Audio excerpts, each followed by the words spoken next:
Hello dear student, आप सबका बहुत बहुत स्वागत है क्लास 12 के इस लेटेस्ट वीडियो में। तो डियर स्टूडेंट, आज की जो वीडियो है, आज की वीडियो में क्लास 12 में D and F block elements में हम पढ़ने वाले हैं कुछ क्या होता वाले क्वेश्चन, जो आपके लिए बहुत बहुत ज्यादा इंपॉर्टेंट है।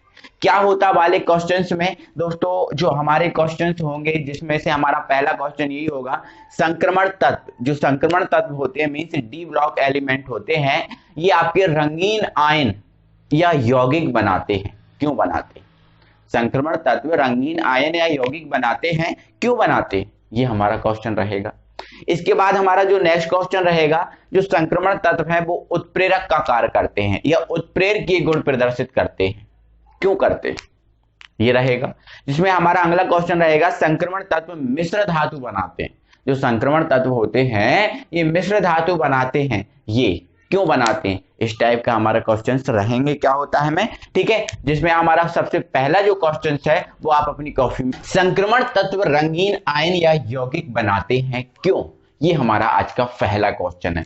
जो संक्रमण तत्व होते हैं मींस जो डी ब्लॉक एलिमेंट होते हैं वो रंगीन, मतलब कोई काले, कोई पीले, कोई हरे, कोई गुलाबी, इस टाइप के रंगीन आयन बनाते हैं या फिर वो यौगिक बनाते हैं। ऐसा क्यों होता है, क्यों बनाते हैं? तो मेरे डियर स्टूडेंट, आपको मैंने पहले भी बता दिया था कि जो संक्रमण तत्व है इसका जो इलेक्ट्रॉनिक विन्यास होता है वो होता है आपका n-1 d1 से 10, d1 से 10 और ns होता है 1 से 2।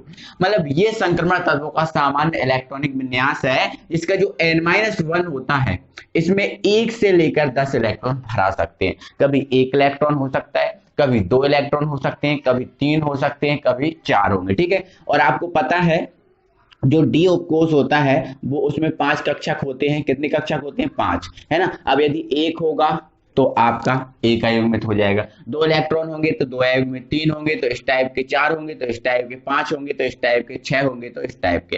टोटली अगर बात करें तो n-1 डी ऑर्बिटल होता है, इसके पास अयुग्मित इलेक्ट्रॉन होते हैं। अयुग्मित इलेक्ट्रॉन मींस सिंगल इलेक्ट्रॉन, जो आपको दिख रहा है ना ये सिंगल इलेक्ट्रॉन है ना, ये आपके अयुग्मित इलेक्ट्रॉन है। कौन से इलेक्ट्रॉन है? अयुग्मित इलेक्ट्रॉन है, ठीक है। और ये आपका जो डबल दिख रहा है ये आपका युग्मित है ना। क्या है ये? युग्मित है ना। अब ये देखो यहाँ पर 6 इलेक्ट्रॉन है तो इसको कितने इलेक्ट्रॉन की जरूरत है? 4, 1 2 3 4, है ना। तो सीधी सी बात हमारी कहने की ये है कि इनका जो n-1 डी ऑर्बिटल होता है, n-1 डी ऑर्बिटल होता है, इसके पास अयुग्मित इलेक्ट्रॉन होते हैं। n-1 डी ऑर्बिटल होता है, इसके पास अयुग्मित इलेक्ट्रॉन होते हैं, अयुग्मित इलेक्ट्रॉन होते। और इनके पास अयुग्मित इलेक्ट्रॉन होने के कारण इनके पास जगह होती है। इनके पास क्या होती है? जगह होती है। तो ये जो आपका जो जगह है, ये जो जगह है ये श्वेत प्रकाश से, कौन से प्रकाश से? श्वेत प्रकाश। अब श्वेत प्रकाश क्या होता है? श्वेत प्रकाश जैसे सूर्य का प्रकाश हुआ, चंद्रमा का प्रकाश हुआ, या फिर कोई बल्ब से ही प्रकाश आ रहा है, ये श्वेत प्रकाश। इस श्वेत प्रकाश में या जो प्रकाश की जो किरण होती है उसमें 7 रंग होते हैं। कितने रंग होते हैं? 7 रंग होते हैं, है ना। तो n-1 जो डी ऑर्बिटल होता है जिसमें अयुग्मित इलेक्ट्रॉन होते हैं, जगह खाली डली होती है, तो ये क्या करते हैं? श्वेत प्रकाश की किरण से, श्वेत प्रकाश की किरण जिसमें 7 रंग होते हैं, इसमें से कुछ जो प्रकाश है उसको अवशोषित कर लेंगे। श्वेत प्रकाश की जो किरण है उसको अवशोषित कर लेंगे, पूरा का पूरा खींच लेंगे। जैसे फोम जो होता है वो जल को अवशोषित कर लेता है ना, उसी प्रकार से श्वेत प्रकाश को अवशोषित कर लेंगे। अवशोषित कर कर अब देखो इनके पास ऊर्जा आ जाएगी, है ना। जब प्रकाश इनको मिल जाएगा, ऊर्जा आ जाएगी, तो ऊर्जा इनको मिल जाएगी। और ऊर्जा जैसे ही मिल जाएगी तो ये उच्च ऑर्बिटल में चले जाएंगे। जैसे मान के चलो अगर ये 3D में है तो ये चले जाएंगे 4D में, 4D में है तो 5D में, है ना। तो जो आपका प्रकाश है इसको अवशोषित करके निम्न ऊर्जा वाले स्तर से, निम्न ऊर्जा वाले स्तर से उच्च ऊर्जा स्तर में चले जाएंगे। और उच्च ऊर्जा स्तर में जाकर कुछ प्रकाश को ये परावर्तित कर देते हैं, कुछ प्रकाश को आप परावर्तित कर देते हैं। अब कुछ प्रकाश को परावर्तित कर देंगे और जिस रंग के प्रकाश को परावर्तित कर देंगे ये उस कलर के दिखाई देंगे। कभी पीले को करेंगे तो पीला दिखाई देगा, है ना। चांदी जैसे कलर को देखते हैं ना, सिल्वर, सिल्वर जो चांदी सफेद सा कलर का होता है ना, चांदी सफेद क्यों होती है? क्योंकि वो सफेद से टाइप के कलर को परावर्तित करती है। गोल्ड पीला होता है, क्यों होता है? क्योंकि वो सफेद पीले कलर को परावर्तित करता है। आयरन भूरा टाइप का होता है, क्यों होता है? क्योंकि भूरे कलर को परावर्तित करता है। ये जिस रंग को परावर्तित करेंगे उस रंग के दिखाई देती हैं। और वैसे भी आपको पता है कोई भी वस्तु अगर दिखाई देती है तो वो सिर्फ कारण है परावर्तन।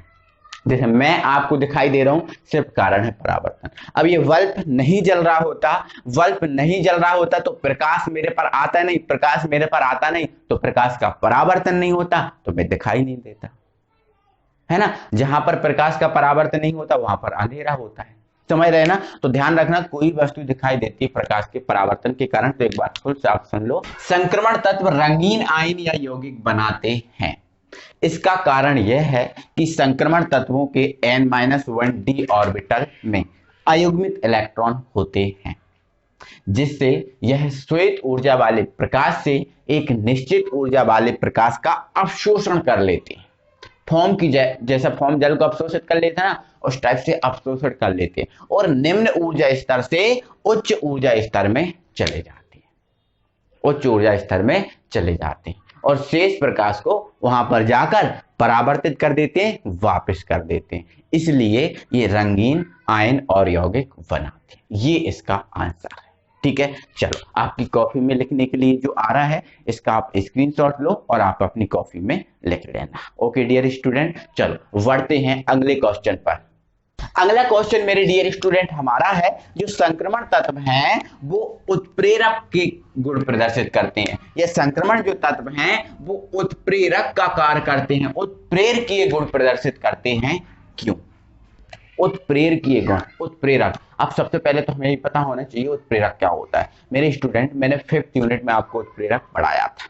उत्प्रेरक क्या होता है? उत्प्रेरक एक ऐसा पदार्थ होता है, जो उत्प्रेरक है मेरे स्टूडेंट, ये उत्प्रेरक एक ऐसा पदार्थ है जो अभिक्रिया की दर को, अभिक्रिया होती है उसकी दर को क्या कर सकता है? बढ़ा सकता है या फिर उसकी दर को घटा सकता है।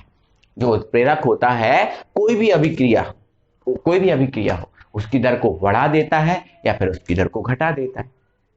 दूध में आप नींबू डाल दो तो दूध तुरंत दही में परिवर्तित हो जाता है, मतलब यहां पर जो नींबू है अभिक्रिया की दर को बढ़ा रहा है। बट उसी दूध में अगर हम सोडा डाल दें तो दूध ना 4 घंटे में दही में परिवर्तित हो रहा होता है, तो अब वो 10 घंटे में भी दही में परिवर्तित नहीं होगा। तो सोडा क्या करता है? अभिक्रिया की दर को घटा देता है ना।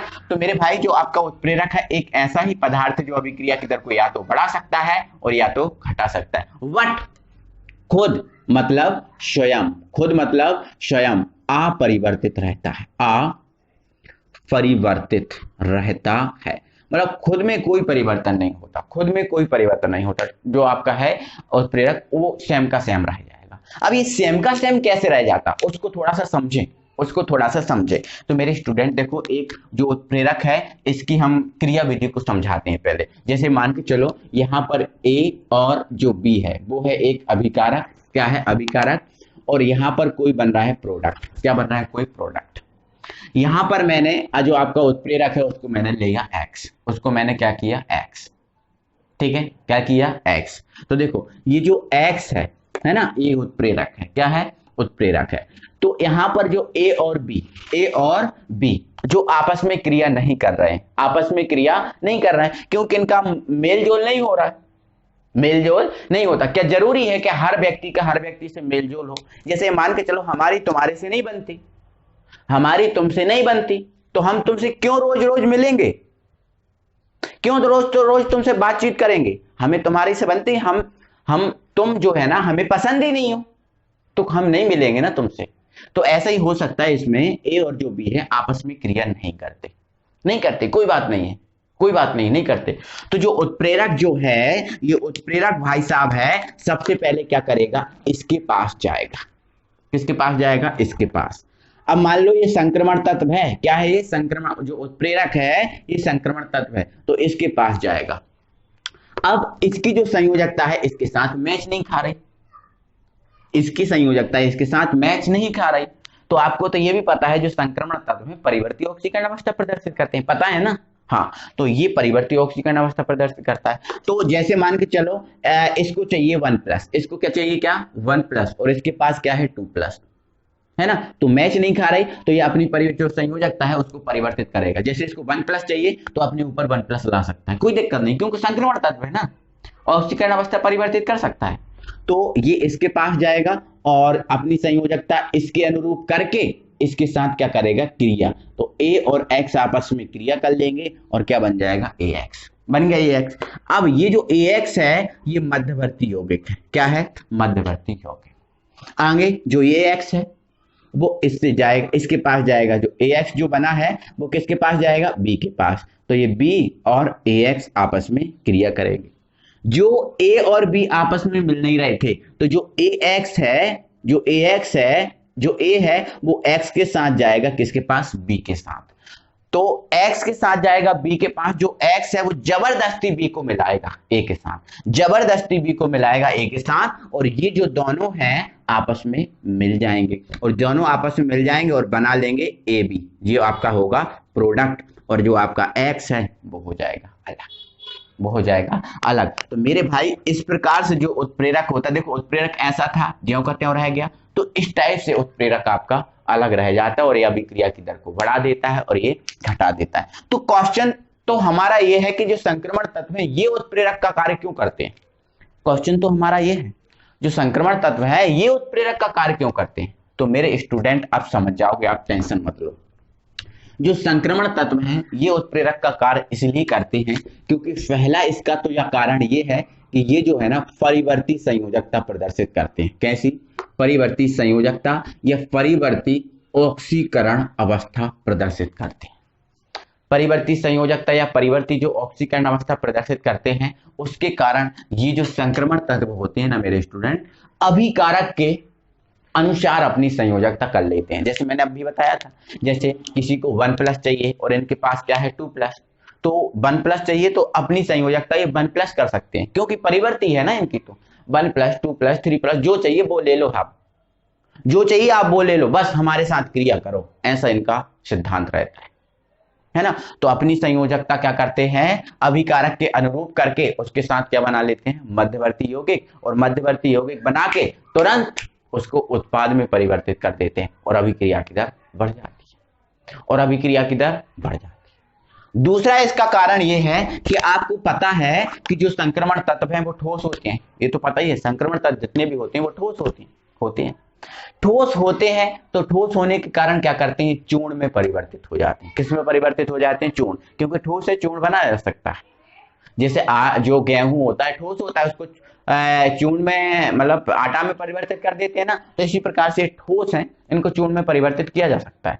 जब ये चूर्ण में परिवर्तित हो जाएंगे तो जैसे आपका ये अभिकारक ठोस है, क्या है, अभिकारक ठोस है, और जो आपका संक्रमण तत्व था वो किस में चेंज हो गया था, चूर्ण में। तो ये या तो इसकी सतह पर जाके चिपक जाएगा, जो आपका संक्रमण तत्व था वो तो या तो इसकी सतह पर जाके चिपक जाएगा, या फिर ये यदि चूर्ण में होगा तो ये जो होगा उत्प्रेरक, जो उत्प्रेरक होगा उस उत्प्रेरक की सतह पर चिपक जाएगा। तो इन दोनों आपस में चिपक गए, आपस में चिपक गए, और फिर इनको तुरंत दूसरा अभिकारक होगा तो उससे क्रिया करा के तुरंत ही उसमें उत्पाद में परिवर्तित करा देंगे। ठीक है, तो ध्यान रखना कि पहला कारण आपका यह है कि परिवर्ती ऑक्सीकरण अवस्था प्रदर्शित करते हैं, जिससे अपनी संयोजकता अभिकारक के अनुरूप करके उससे क्रिया करके उसको उत्पाद में परिवर्तित कर देते हैं। दूसरा, ये चूर्ण के रूप में परिवर्तित हो जाते हैं, तो या तो ये उत्प्रेरक या तो ये अभिकारक को अपनी सतह पर अधिशोषित कर लेते हैं, या फिर खुद अभिकारक की सतह पर अधिशोषित हो जाते हैं, तो आपस में क्रिया करके और तुरंत उत्पाद में चेंज कर देंगे। तो ये कारण है, समझ गए ना। तो इसका जो आपकी थ्योरी है ये आपकी स्क्रीन पर आ रही है, इसको आप समझो अच्छे से, एक बार पढ़ो और अपनी कॉपी में इसको लिख लो। ठीक है, तो इस टाइप से मेरे भाई हम एक एक चीज को विद प्रूफ के साथ आपको समझा रहे हैं। आई होप आप सबको समझ में आ रहा होगा। चलो बढ़ते हैं आगे। अगला मेरे भाई हमारा जो क्वेश्चन है, संक्रमण तत्व जो होते हैं वो मिश्र धातु बनाते हैं क्यों। अभी मिश्र धातु क्या है, मिश्र धातु मेरे भाई आप सबको पता होगा, जब दो या दो से अधिक धातु या फिर अधातु, क्या बोला मैंने? जब दो या दो से अधिक धातु या फिर अधातु आपस में मिल जाती हैं तो एक अन्य धातु तैयार होती है जिसे हम बोलते हैं मिश्र धातु। जिसे हम क्या बोलते हैं? मिश्र धातु। जैसे यदि कॉपर में हम जिंक मिला दें, कॉपर में हम क्या मिला दें? जिंक मिला दें, तो आपको पता है एक पीतल नाम की मिश्र धातु प्राप्त होती है। पीतल नाम की क्या प्राप्त होती है? मिश्र धातु प्राप्त होती है। उसी प्रकार यदि कॉपर है, इस कॉपर में हम टिन को मिला दें तो आपको पता है कांसा नाम की एक मिश्र धातु प्राप्त होती है। कौन सी? कांसा नाम की एक मिश्र धातु प्राप्त होती है। तो डियर स्टूडेंट, इसमें क्या होता है? जब दो या दो से अधिक धातु या फिर अधातु आपस में मिलते हैं तो एक अन्य धातु प्राप्त होती है जिसे हम क्या बोलते हैं? मिश्र धातु। ये तो हुई मिश्र धातु की परिभाषा। ये क्या हुई? मिश्र धातु की परिभाषा। अब संक्रमण जो तत्व है वही मिश्र धातु क्यों बनाते हैं, उसका कारण हमें समझाना है, बताना है। तो देखो मेरे स्टूडेंट, जैसे मैं अगर 3D श्रेणी को उठा लूं, संक्रमण तत्वों को आपको पता है 4 श्रेणियों में विभाजित किया गया, 3D 4D 5D, ये है ना। तो मैं यदि 3D श्रेणी को उठा लूं तो 3D श्रेणी में कौन आता है? जैसे आपका स्कैंडियम हुआ, टाइटेनियम हुआ, वेनेडियम हुआ, क्रोमियम हुआ, है ना, आयरन हुआ, निकिल हुआ, सॉरी यहाँ मैग्नीज है ना, कोबाल्ट हुआ, जिंक हुआ। ये देखो, है ना, इसका परमाणु क्रमांक कितना है? 21, इसका 22, इसका 23, इसका 24, इसका 25, इसका 26, इसका 27, इसका 28, इसका 29। आप देखो इनके परमाणु क्रमांक में कितना अंतर है? 1 का अंतर है। जैसे 21 है तो इसका 22 है, 23 है, 24 है। और ये आपकी जो श्रेणी है वो कौन सी श्रेणी है? 3D श्रेणी। मतलब 1 से 10 तक इलेक्ट्रॉन जो है ना आपका 3D में जाएगा। किस में जाएगा? 3D में। अगली श्रेणी का 1 से 10 तक इलेक्ट्रॉन 4D में जाएगा, है ना।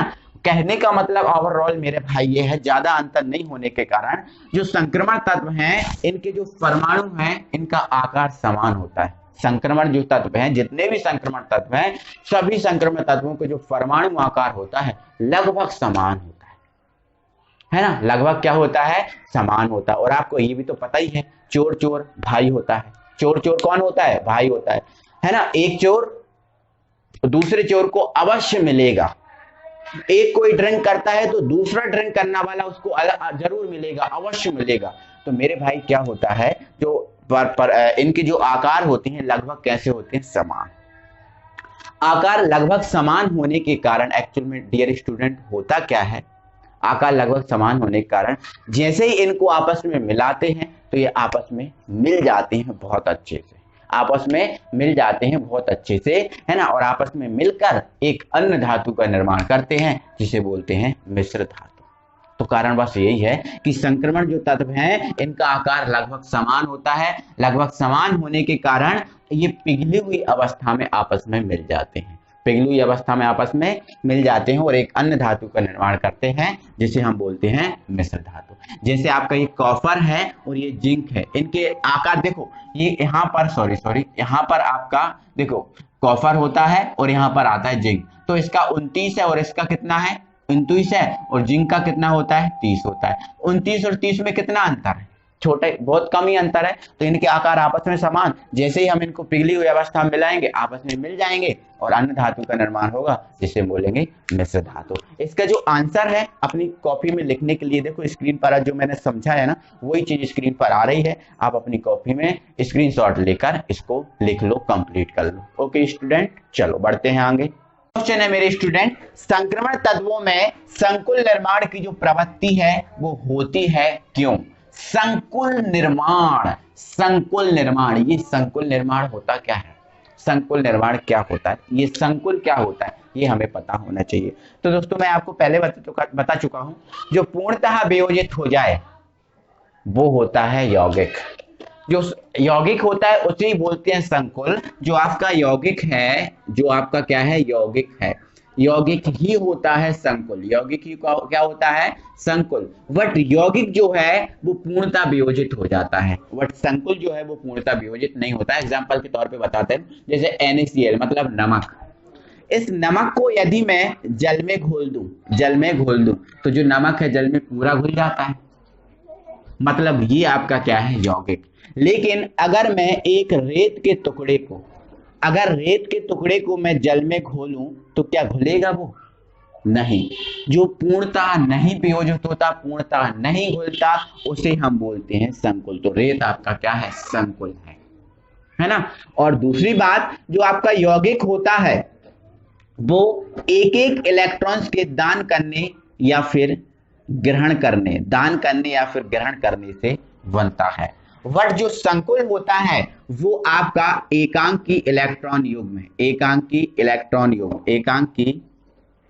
एकांकी इलेक्ट्रॉन युग्म के दान करने या फिर ग्रहण करने से बनता है। एकांकी इलेक्ट्रॉन युग्म में 2 इलेक्ट्रॉन होते हैं। कितने इलेक्ट्रॉन होते हैं? 2 इलेक्ट्रॉन होते हैं। और वह इलेक्ट्रॉन होते हैं जो बंध निर्माण में भाग नहीं लेते, बंध निर्माण में भाग नहीं लेते। उन 2 इलेक्ट्रॉन्स को हम बोलते हैं एकांकी इलेक्ट्रॉन युग्म। तो ध्यान रखना, ये एक एक इलेक्ट्रॉन के दान करने या ग्रहण करने से बनता है, और जो संकुल होता है वो 2 इलेक्ट्रॉन के दान करने या फिर ग्रहण करने से बनता है। संकुल पूर्णतः वियोजित नहीं होता, बट यौगिक पूर्णतः वियोजित हो जाता है। तो ये संकुल है। तो जो संक्रमण तत्व है ये संकुल बनाते हैं। क्यों बनाते हैं? इस संकुल को हम अगले यूनिट में पूरा पढ़ेंगे बहुत अच्छे से, है ना। तो संक्रमण तत्व संकुल बनाते हैं। क्यों बनाते हैं मेरे भाई? इसका यही कारण है कि जो संक्रमण तत्वों के धनायन होते हैं, संक्रमण तत्वों के क्या होते हैं? जो धनायन होते हैं, धनायन, ये धनायन उदासीन परमाणु, उदासीन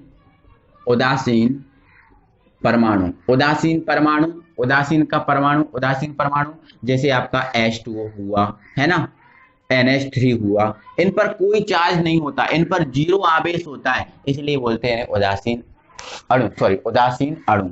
मैंने परमाणु लिख दिया, अणु, उदासीन अणु। जैसे H2O, NH3, इन पर कोई चार्ज नहीं होता, इसलिए उदासीन अणु होते हैं। और ऋणावेशित अणु या परमाणु या आयन, ऋणावेशित जैसे Cl- हुआ, Cn- हुआ, Br- हुआ, ये उदासीन है ना। तो धनायन, जो संक्रमण तत्वों के धनायन होते हैं वो उदासीन अणु जैसे H2O या NH3 या फिर ऋणावेश जैसे Cl-, इनसे क्या करते हैं? इलेक्ट्रॉन युग्म लेते हैं। क्या लेते हैं? इलेक्ट्रॉन युग्म, है ना। 2 इलेक्ट्रॉन लेते हैं, ये आपका इलेक्ट्रॉन युग्म है ना। तो ये क्या करते हैं? इनसे उदासीन या ऋणायन से क्या करते हैं? इलेक्ट्रॉन युग्म लेते हैं। और इलेक्ट्रॉन युग्म लेकर क्या बनता है? संकुल बनता है। और इलेक्ट्रॉन युग्म लेकर संकुल निर्माण करते हैं, है ना। अब ये संकुल निर्माण करते हैं, बट ये संकुल निर्माण की जो प्रवृत्ति है 2 कारणों से आती है, या फिर ऐसा बोले निम्न कारणों से आती है ना। पहला कारण तो बेटा इसका ये है कि जो संक्रमण तत्वों के धनायन होते हैं, इनके जो धनायन होते हैं, पहला कारण बता रहा हूं, धनायन जो होते हैं, देखो आपको पता है संक्रमण तत्वों का धनायन, देखो आपको पता है S ब्लॉक के तत्वों से संक्रमण तत्वों का आकार कम होता है, छोटा होता है ना, ये पता है, मैंने पिछली वीडियो में बताया था। तो संक्रमण तत्वों को जो धनायन है, इनका जो आकार है, इनका जो क्या है? आकार है, वो होता है छोटा, आकार होता है छोटा। अब जैसे आकार छोटा होता है तो इनका जो नाभिकीय आवेश है वो होता है अधिक, और नाभिकीय आवेश अधिक होता है तो इलेक्ट्रॉन युग्म को ये आसानी से ग्रहण कर लेते हैं। जो इलेक्ट्रॉन युग्म होता है उसको आसानी से ग्रहण कर लेते हैं, और आसानी से ग्रहण जब इलेक्ट्रॉन युग्म को कर लेते हैं तो ये आराम से संकुल बना सकते हैं। क्या बोला मैंने? संक्रमण तत्वों का जो धनायन होता है उनका आकार होता है छोटा, आकार छोटा तो नाभिकीय आवेश होगा ज्यादा, नाभिकीय आवेश क्या होगा? ज्यादा होगा, अधिक होगा। और नाभिकीय आवेश अधिक होगा तो इनके जो धनायन होंगे आसानी से इलेक्ट्रॉन युग्म ग्रहण कर लेंगे, और इलेक्ट्रॉन युग्म ग्रहण करके संकुल बना लेंगे, है ना। तो ये पहला कारण। और दूसरा कारण बेटा इसका ये है कि हमने पहले भी सीखा है, अब भी सीख रहे हैं, इनका जो n-1d ऑर्बिटल होता है, n-1d ऑर्बिटल होता है, इसके पास अयुग्मित इलेक्ट्रॉन होते हैं, और अयुग्मित इलेक्ट्रॉन होने के कारण इसके पास खूब जगह होती है इलेक्ट्रॉन को ग्रहण करने के लिए, इलेक्ट्रॉन को समाहित करने के लिए खूब जगह होती है ना। तो खूब जगह होने के कारण ये इलेक्ट्रॉन युग्म को ग्रहण करके उसको इसमें समाहित कर लेते हैं और संकुल बना लेते हैं, कोई दिक्कत ही नहीं है ना। तो इसमें दूसरा कारण आप क्या लिखोगे? इनके n-1d ऑर्बिटल में अयुग्मित इलेक्ट्रॉन होते हैं, जिससे ये बाहरी इलेक्ट्रॉन को या बाहरी एकांक इलेक्ट्रॉन युग्म को आसानी से ग्रहण कर लेते हैं और संकुल बनाते हैं। तो ये मेरे भाई संकुल निर्माण की प्रवृत्ति इनमें इसके कारण से होती है, इसलिए इस संकुल निर्माण करते हैं। आई होप आपको समझ में आ गया होगा। तो इसकी जो थ्योरी है स्क्रीन पर आ रही है, आप इसका स्क्रीनशॉट लो और अपनी कॉपी में लिख लो मेरे बेटा, ठीक है। चलो मिलते हैं। देखो इनको अच्छे से कंप्लीट करना। ये जो क्या होता वाले क्वेश्चन है most and most important question है। इन क्वेश्चंस का आजकल क्रेज बहुत ज्यादा है, ठीक है। जल्द ही मेरे स्टूडेंट आपके एग्जाम को देखते हुए एक इंपॉर्टेंट क्वेश्चंस की सीरीज में स्टार्ट कर रहा हूं, है ना। तो आप उसको जरूर देखें, है ना। चलो मिलते हैं अगले वीडियो में। Thank you very much. अभी तक वीडियो को लाइक नहीं किया तो लाइक जरूर कर दें।